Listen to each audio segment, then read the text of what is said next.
يوم 24 ديسمبر سنة 1971 كان في بنت عندها 17 سنة اسمها جوليان كويبيك. كانت راكبة على طيارة لانسا فلايت 508 مع والدتها. الطيارة كانت متجهة من بيرو إلى مدينة صغيرة في الأمازون، بس فجأة الطيارة دخلت في عاصفة برد ورعد أقوياء جدا.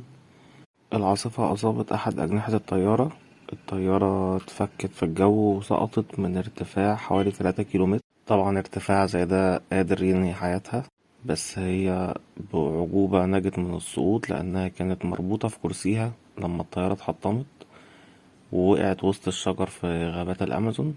فالصدمة قلت كتير يعني، بس في النهاية هي ما كانتش في أمان لأنها واقعة في غابة وسط الحيوانات، ولأنها كانت مصابة بجرح عميق في دراعها وكسر في عظمة الترقوة، وعينيها كانت وارمة جدا، كانت شايفة الطريق بالعافية، وكانت هي الوحيدة اللي نجت من الحادثة، فكانت مضطرة تعتمد على نفسها رغم الإصابة عشان تقدر تعيش. طبعا ما كانش عندها أكل ولا مية، بس استخدمت معرفتها بالطبيعة اللي هي من حسن حظها اتعلمتها من والدها اللي كان شغال عالم بيئة. اتعلمت تلاقي مصدر للمية، واتعلمت تعمل ايه عشان توصل للأنهار الصغيرة وهي تايهة. عاشت في غابات الأمازون الكثيفة دي لمدة 11 يوم. 11 يوم معاناة بإصابتها، بقلة أكلها، بقلة الموارد.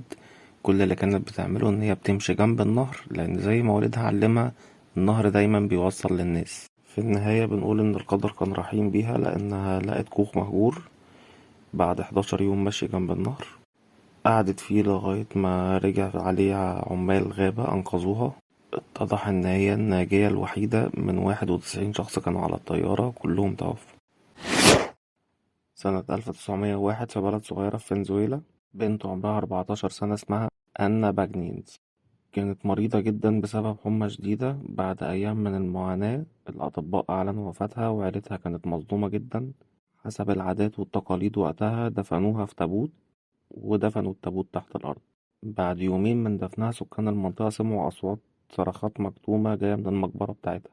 في البداية افتكروا إنها خيال أو حاجة غير طبيعية، لكن لما الصوت فضل مستمر قرروا يفتحوا القبر بتاعها. لما فتحوا التابوت اكتشفوا إن أنا لسه حية. اتضح بعد كده إنها كانت في حالة غيبوبة عميقة. الأطباء وقتها ما كانوش لسه فاهمينها، افتكروها ماتت. بس لما فاقت في التابوت حاولت تصرخ وتدق على الخشب، وده اللي أنقذها في اللحظات الأخيرة. عاشت بعد الحادثة حياة طبيعية، بس طبعا فضلت أسطورة محلية. الناس كانت بتعتبرها البنت اللي هزمت الموت. اللي حصل معاها غير في العادات الطبية في المنطقة، لأنهم بقوا يتأكدوا أكتر من حالات الوفاة قبل الدفن. كان ممكن القصة بتنتهي بشكل مأساوي جدا لو ما كانش حد سمع صوتها وقرر يفتح القبر. كأنها اتولدت مرتين. تخيل حد يبقى عايش حياة هادية جدا في مدينته مع أسرته، وفجأة ينفجر بركان قريب جدا منهم بيدمر كل حاجة حواليهم ويحبسهم تحت الأنقاض. دي القصة الحقيقية اللي حصلت لسكان مدينة بومبي في دولة رومانيا، فوران جبل فيزوف. في اليوم المشؤوم ده من سنة 79 ميلاديا انفجر بركان جبل فيزوف، ودفن المدينة بالكامل تحت طبقات من الرماد البركاني. صحيح المدينة بالكامل اتدمرت، بس طبعا نجا بعض السكان. يمكن الموضوع يكون مستحيل، بس فعلا في اللي قدر يهرب قبل ما ي... بس في اللي قدر يهرب قبل ما النار تلحقه. الناس اللي القدر كان رحيم بيهم بعضهم كان بره المدينة، وبعضهم كان في أماكن بعيدة عن مركز الانفجار. في ناس قدرت تهرب بسرعة قبل ما الرماد يوصل لهم. في ناس استخبت في الملاجئ الطبيعية زي الكهوف والأنفاق. ولكن في النهاية الناس عرفت حقيقة القصة دي بعد حوالي 18 قرن، يعني 1800 سنة. ودول كانوا أشخاص القدر كان رحيم بيهم إنهم قدروا يهربوا من كل ده. لو عجبكم موضوع الحلقة ممكن نعمل سلسلة عن الموضوع ده، بس ما تنساش تشترك في القناة.